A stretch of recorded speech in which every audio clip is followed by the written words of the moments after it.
इस लेक्चर में समझेंगे construction and working principle of DC generator. So video काफ़ी इन्फॉर्मेटिव होने वाला है। डीसी जनरेटर एक टाइप की मशीन होती है जिसका मेन फंक्शन होता है मैकेनिकल एनर्जी को इलेक्ट्रिकल एनर्जी में कन्वर्ट करना। डीसी मशीन में दो टाइप के मशीन आती है, एक डीसी मोटर होती है एंड एक डीसी जनरेटर होती है। इस लेक्चर में हम लोग स्पेशली डीसी जनरेटर को समझेंगे। यहाँ पर डीसी मशीन का कंस्ट्रक्शन डायग्राम है जिसके हेल्प से इस टॉपिक को क्लियर करेंगे। डीसी मशीन में दो इम्पोर्टेंट पार्ट होता है, स्टेटर एंड रोटर। पहले हम लोग स्टेटर को देखते हैं। डीसी जनरेटर का जो स्टेशनरी पार्ट होता है उसको स्टेटर बोलते हैं।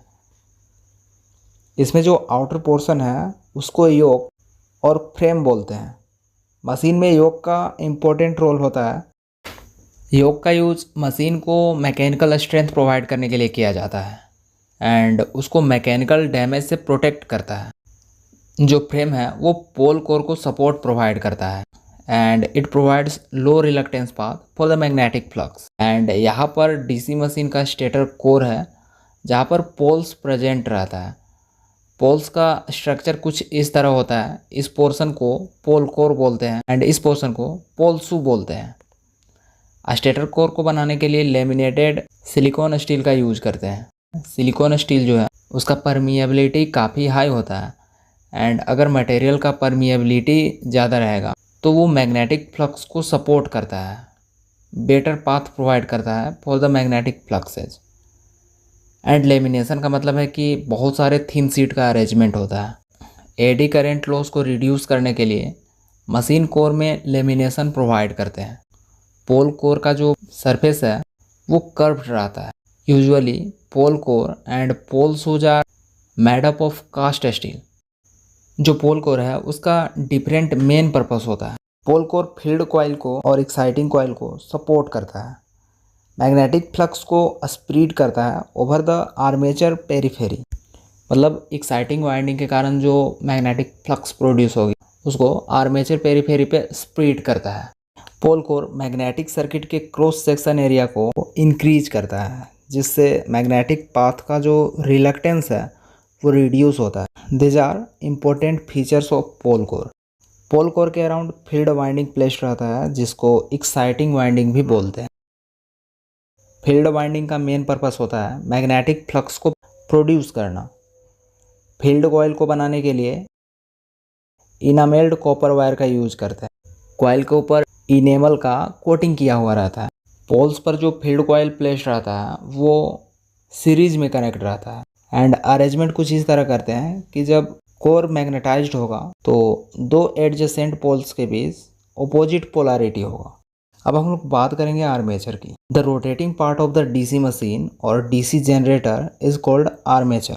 डीसी जनरेटर का जो आर्मेचर कोर होता है वो सिलेंड्रिकल शेप का रहता है। आर्मेचर कोर पर भी लेमिनेशन प्रोवाइड किया जाता है to reduce eddy current loss. Armature के आउटर सरफेस पर ग्रुप्स और स्लॉट्स बना हुआ रहता है जहां पर आर्मेचर वाइंडिंग को प्लेस्ड करते हैं। आर्मेचर कोर का दो मेन पर्पस होता है। It houses the conductor in the slots and it provides an easy path for the magnetic flux. Magnetic flux के लिए ईजी पाथ प्रोवाइड करता है। आर्मेचर डीसी जनरेटर का रोटेटिंग पार्ट होता है जो कि सेवरल मैग्नेटिक फ्लक्सेस से लिंक होता है। सो इसमें हिस्टेरिसिस लॉस होने का चांस जो है वो काफ़ी ज़्यादा रहता है।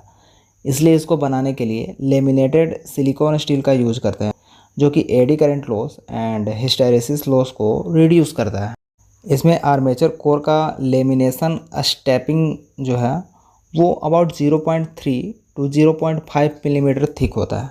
मतलब एक सीट का यहाँ पे जो थिकनेस रहेगा वो 0.3 to 0.5 मिलीमीटर होगा एंड ईच लेमिनेशंस एक दूसरे से इंसुलेटेड रहता है by coating of varnish. Lamination का जो सीट रहता है वो एक दूसरे से इंसुलेटेड रहता है, उस पर वार्निश का कोटिंग किया हुआ रहता है।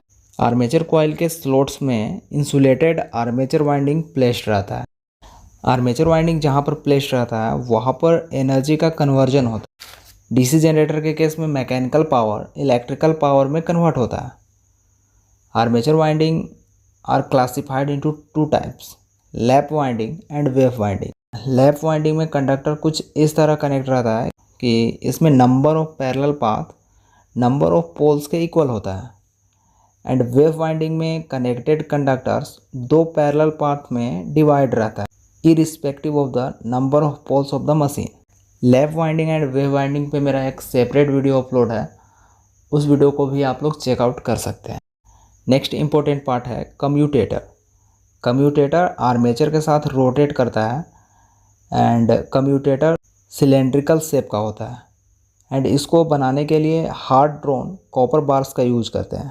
कम्यूटेटर शाफ्ट के अराउंड लाइक रिंग फॉर्म करता है where each commutator segment remain connected to the end of the armature coil. Commutator DC generator का काफ़ी इंपॉर्टेंट पार्ट होता है जिसका डिफरेंट मेन पर्पस होता है। कम्यूटेटर रोटेटिंग आर्मेचर कंडक्टर को एक्सटर्नल सर्किट से कनेक्ट करता है थ्रू ब्रशेज। डीसी जनरेटर के आर्मेचर कंडक्टर में एसी वोल्टेज इंड्यूस होता है जिसको कम्यूटेटर के हेल्प से यूनिडायरेक्शनल करंट और डीसी करंट में कन्वर्ट करते हैं। ब्रशेज कम्यूटेटर के साथ कार्बन ब्रशेज माउंटेड रहता है एंड 2 और मोर कार्बन ब्रशेज की हेल्प से आर्मेचर वाइंडिंग से करंट को कलेक्ट करते हैं। 2 पोल स्टेटर को कंसीडर करके इसके वर्किंग को समझेंगे। स्टेटर पोल पर कॉपर वाइंडिंग प्लेस्ड रहता है जहां पर DC supply as excitation provide करते हैं जिससे कांस्टेंट मैग्नेटिक फील्ड प्रोड्यूस होती है। इसमें इलेक्ट्रोमैग्नेट की जगह पर परमानेंट मैग्नेट का यूज भी कर सकते हैं। Since DC generator mechanical input को इलेक्ट्रिकल आउटपुट में कन्वर्ट करती है, सो जो रोटर है उसमें मैकेनिकल इनपुट प्रोवाइड करने के लिए प्राइम मूवर का यूज करते हैं। As prime mover we can use IC engine, steam engine, water wheel, turbines etcetera जैसे एक्सटर्नल मीन का हेल्प लेना पड़ता है। सपोज एज प्राइम मूवर हम लोग आईसी इंजन का यूज कर रहे हैं एंड जनरेटर के शाफ्ट को आईसी इंजन शाफ्ट से कपल्ड कर देते हैं एंड जब आईसी इंजन ऑपरेट होती है तो उसका शाफ्ट रोटेट करता है एंड शाफ्ट के थ्रू जनरेटर में मैकेनिकल इनपुट देते हैं, मतलब आर्मेचर को रोटेट कराते हैं। जब आर्मेचर रोटेट करता है तो स्टेशनरी मैग्नेटिक फील्ड को कट करता है जिससे आर्मेचर कंडक्टर में ईएमएफ इंड्यूस होता है from Faraday's law of electromagnetic induction. इस प्रिंसिपल के अकॉर्डिंग जब variable conductor stationary magnetic field को कट करता है तो कंडक्टर में ईएमएफ इंड्यूस होता है। अदरवाइज जब changing magnetic field stationary conductor को कट करता है तो उस कंडीशन में भी कंडक्टर में ईएमएफ इंड्यूस होता है। सो यहाँ पर फर्स्ट कंडीशन अप्लाई हो रहा है, आर्मेचर कंडक्टर रोटेट कर रहा है by prime mover and magnetic field constant है जिसको रोटेटिंग आर्मेचर कट कर रहा है। सो आर्मेचर कंडक्टर में जब ईएमएफ इंड्यूस होता है तो कंडक्टर में करंट सर्कुलेट करती है जो कि एसी नेचर की होती है जिसकी direction Fleming right hand rule के अकॉर्डिंग डिटरमाइन होती है। एंड जो कम्यूटेटर है वो इंड्यूस्ड एसी करंट को डीसी करंट में कन्वर्ट करता है एंड कनेक्टेड कार्बन ब्रश के थ्रू डीसी करंट कलेक्ट होती है एंड लोड को डीसी सप्लाई मिलता है। इस तरह से DC generator DC current generate करती है। जब हम लोग जनरेटर के स्टेटर वाइंडिंग में सेपरेटली एक्साइटेशन देते हैं तो उसको सेपरेटली एक्साइटेड डीसी जनरेटर बोलते हैं। एंड जब डीसी जनरेटर के आउटपुट डीसी करंट को एज एक्साइटेशन हम लोग यूज करते हैं तो उस टाइप के डीसी जनरेटर को सेल्फ एक्साइटेड डीसी जनरेटर बोलते हैं। डीसी जनरेटर में फील्ड फ्लक्स प्रोड्यूस करने के लिए इलेक्ट्रोमैग्नेट और परमानेंट मैग्नेट का यूज कर सकते हैं।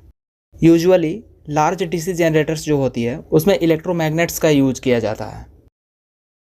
तो इस तरह से कोई भी टॉपिक को अगर आप इजी वे में समझना चाहते हैं तो चैनल को सब्सक्राइब कर लें और बेल आइकन को भी प्रेस कर लें ताकि वीडियोज आप तक पहुंच सकें।